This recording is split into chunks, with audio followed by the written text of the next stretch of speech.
नदी किनारे बसा एक स्वर्णिम राज्य अयोध्या। वहां राज करते थे महाराज दशरथ, बलवान, न्यायप्रिय, लेकिन मन से उदास।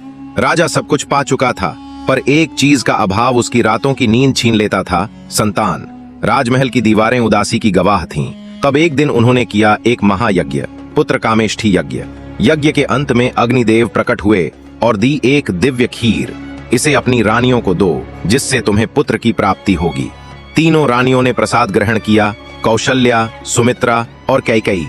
और फिर एक दिन जब अयोध्या की हवाओं में कुछ विशेष गूंजा, जय हो जय हो, नगरवासियों ने देखा रानी कौशल्या की गोद में चांद सा चमकता बालक था राम। कैकेयी से भरत और सुमित्रा से लक्ष्मण व शत्रुघ्न ने जन्म लिया। चारों राजकुमारों के साथ अयोध्या फिर से हंसने लगी थी। राम बचपन से ही शांत, तेजस्वी और मर्यादा के प्रतीक थे। लक्ष्मण तो उनके साथ ऐसे रहते थे जैसे परछाई, कोई एक हो तो दूसरा खुद ही वहां होता। राम के हृदय में करुणा थी। एक दिन उन्होंने देखा एक चींटी घायल हो गई है। उन्होंने उसे उठाकर पानी पिलाया। गुरुकुल में हर कोई उन्हें धर्म का दीप कहता था।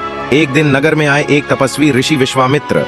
उनकी आंखों में तप की चमक थी और माथे पर चिंता की रेखा। उन्होंने दशरथ से कहा, हे राजन, राक्षस मेरे यज्ञ को नष्ट करते हैं। मुझे राम और लक्ष्मण दो, वे ही धर्म की रक्षा करेंगे। दशरथ कांप उठे, पर राम बोले, पिताश्री, धर्म की रक्षा ही क्षत्रिय का धर्म है। मैं अवश्य जाऊंगा। वन में पहुंचते ही सामने आई ताड़का, विशालकाय राक्षसी, जिसकी चीखों से पेड़ झुक जाते। लक्ष्मण सहम गया, लेकिन राम ने धनुष उठाया। ध्यान रहे लक्ष्मण, हर राक्षस बुरा नहीं होता, पर जो धर्म के मार्ग में बाधा बने उसका अंत निश्चित है। तीर चला, एक ही बाण में ताड़का का अंत। वनवासी नाचे, आकाश से पुष्प वर्षा हुई। इसके बाद विश्वामित्र राम लक्ष्मण को ले गए मिथिला नगरी, जहां राजा जनक की पुत्री सीता एक ऐसी स्त्री थी जो केवल उसी से विवाह करेंगी जो शिव धनुष को उठा सके। और फिर प्रारंभ हुई भाग्य की असली परीक्षा। एक ओर शिव का धनुष, दूसरी ओर एक मर्यादा पुरुष। क्या ये मिलन होगा? क्या धर्म जीत पाएगा? राम का